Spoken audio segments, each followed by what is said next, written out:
I have somehow become a woman who yells, and because I do not want to be a woman who yells, whose little children walk around with frozen, watchful faces, I have taken to lacing on my running shoes after dinner and going out into the twilit streets for a walk, leaving the undressing and sluicing and reading and singing and tucking in of the boys to my husband, a man who does not yell.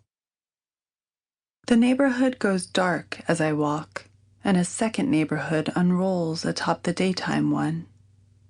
We have few streetlights, and those I pass under make my shadow frolic. It lags behind me, gallops to my feet, gambols on ahead. The only other illumination is from the windows in the houses I pass, and the moon that orders me to look up, look up. Feral cats dart underfoot.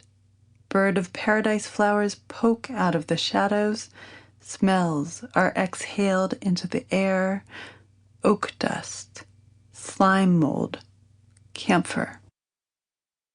Northern Florida is cold in January, and I walk fast for warmth, but also because, though the neighborhood is antique, huge Victorian houses radiating outward into 1920s bungalows, then mid-century modern ranches at the edges, it's imperfectly safe.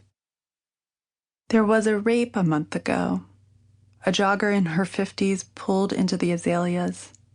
And a week ago, a pack of loose pit bulls ran down a mother with a baby in her stroller and mauled both, though not to death.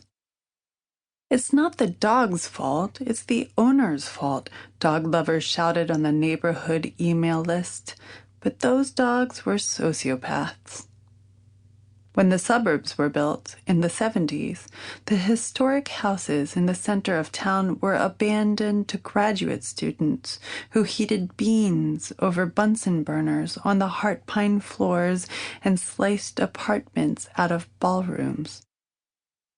When neglect and humidity caused the houses to rot and droop and develop rusty scales, there was a second abandonment to poor people. Squatters.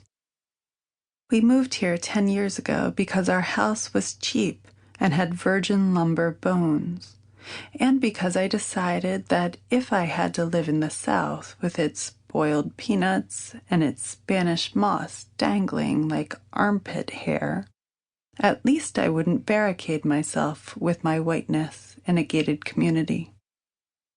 Isn't it dicey? People our parents' age would say, grimacing, when we told them where we lived. And it took all my willpower not to say, "Do you mean black or just poor?" Because it was both.